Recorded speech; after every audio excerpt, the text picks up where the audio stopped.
This isn't a history channel. We don't owe you anything. We don't owe you history lessons. Don't judge us. It's been a long time since high school.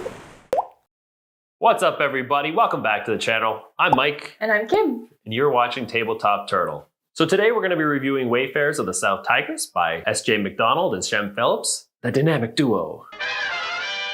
They design they design a lot of games together. Like what? Paladins. Oh, yeah. Makes sense why the art looks similar. The cards look similar. All of it looks similar. Makes sense. Dynamic duo. Wayfarers is a 1 to 4 player dice and worker placement game of medium weight complexity that plays in roughly 90 minutes. In Wayfarers of the South Tigris, you'll explore the land, sea, and heavens of beautiful 8th century Baghdad. You're tasked with tightly managing your resources, recruiting helpful guides, and locating wondrous landmarks, all for the purpose of charting your progress and findings. I really like the theme of this game. It was very unique. You don't typically see, cartography in a lot of board games. I don't know what cartography is. If you're a cartographer, leave a dislike. Let us know what you actually do in your day-to-day job, and so we can actually have a point of reference for this game and to see if it's realistic to what. I know everything about cartography. I see. And this game perfectly captures it. It does feel like you're going on an adventure. It definitely feels like that. Like you're exploring the lands and the seas, and you're sort of looking to the stars for their constellations and guidance. Yeah. And you're bringing along on your caravan like companions, which you tuck away and then never see again. They're a Pokemon character in one singular episode. You meet a new friend, they help you accomplish this one goal, this one episode, and then you never see them again. Baghdad, collect them all. Exactly.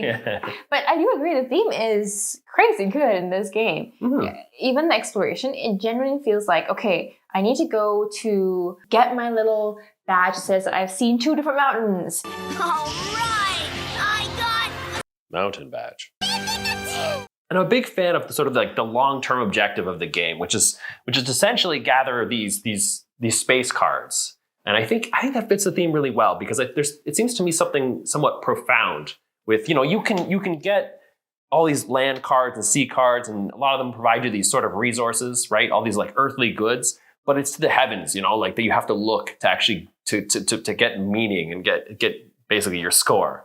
Yeah, because you slot your inspiration cards behind your scoring cards and it doubles the points. Yeah, it's like looking into space like inspires you. Like if you're looking up for guidance on what to do and where to go, and if you're combining your inspiration with your accomplishment, it's even more impactful by doubling down your victory points.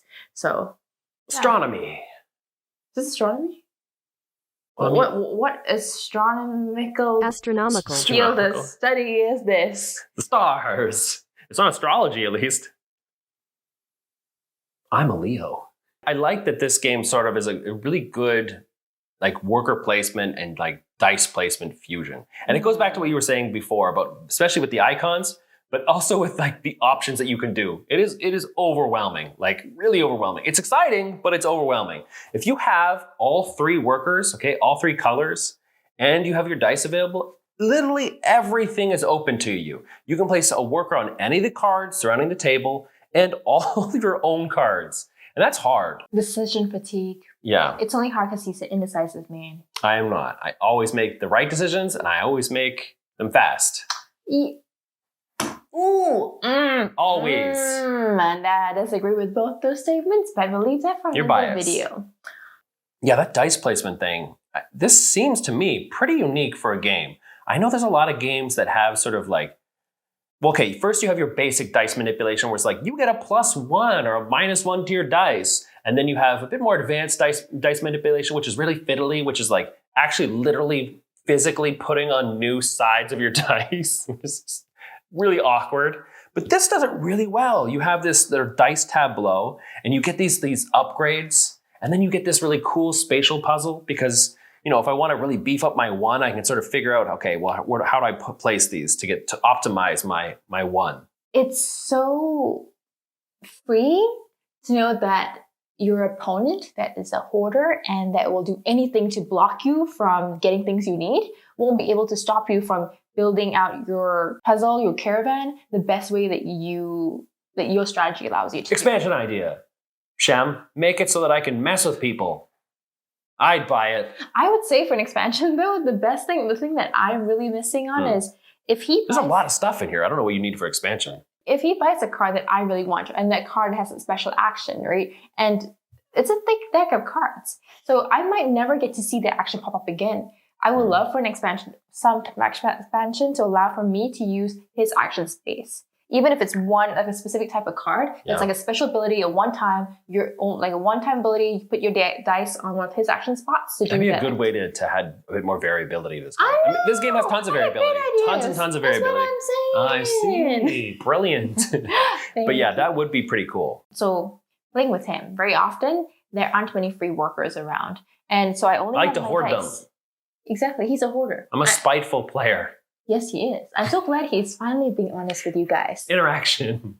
Yeah, there's not a ton of interaction. It's definitely pretty subtle, but sometimes that's okay. With this game, I'm okay with it. It just sort of provides like a chill vibe.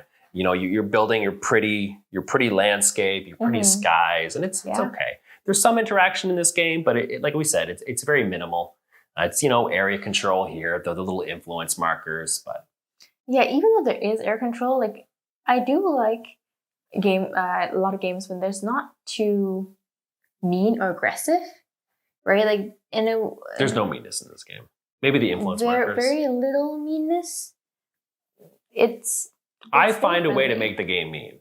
If I see that she's on this journal track and she needs one extra, let's say, mountain icon, I will make damn sure that I put my influence markers on all those mountain cards, or I'll just buy them myself. Yeah. Play to win. Yeah, the journal track has a variety of functions. Like it also helps to sort of guide you. Like we were mentioning before, how not complicated, but how overwhelming like all the options can be. Sometimes you can just look to the journal track and you can say, okay, what are the resources? What are the tags that I need to get to this next path along the track? And what's cool, exactly, you have short-term tactical objectives and then a long-term strategy. Because if you really want to, you can set out an exact path and know, okay, I'm going to go along this exact path all the way to the end. And now you know exactly what you're buying.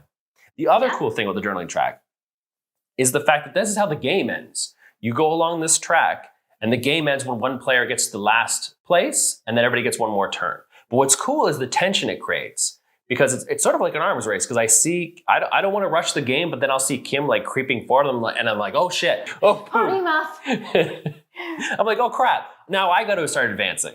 That's cool. That's cool. And I love these companion cards, because if you didn't feel overwhelmed before with all the variable actions that you could take both on the board and on your board, these make it even worse, but even better, because they slide underneath the land and the sea cards, and basically they augment whatever it is the action is. So you could basically do an action and then get extra stuff from the companion card, making the combination of various things you can do within a game so varied, like so incredibly varied, that no two games would ever be the same. Yeah.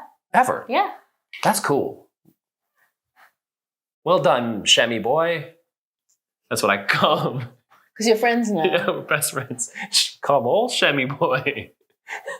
I feel so bad for you, Shem. I'm so sorry. No, it's a really good mechanism. I really like it. It's actually really a shame, because like the illustrations are so beautiful, and it's like you buy it and it's like, bye. Never see you again. They're just ugly companions. And you put them on your caravan and you're like, you're ugly, get to the back. Oh, I have another gripe. You know what really grinds my gears? Warped cards. What is this shit, Shem? I don't think that's his fault, but okay. Curse you, Renegade Games. So, how do you feel? What do you think? I'd give this game a solid 8. Okay. Maybe 8.25, but I had to give a whole number, so 8 to this. I think I'm in the same boat. I think I'd give it an 8. The game felt really engaging. I felt like I was always making interesting choices. It constantly rewarded me with whatever it is I was doing. And I'd actually put this up there in terms of a 2-player game. I'd put this up there with Paladins. I really enjoyed it. Yeah, very, very satisfying game. Yeah. Very good engine building, very good components. Apart from the little gripes that we have, solid 8. Yeah, so we definitely recommend Tabletop Turtle. He still doesn't know our name. Tabletop Turtle recommends this game. It's good. It's solid. Yeah. And thanks for watching. If you enjoyed this video, please give us a like and comment below what your favorite Sean Phillips game is. Heck yeah. Yeah, thanks for watching, everybody. Bye. Bye.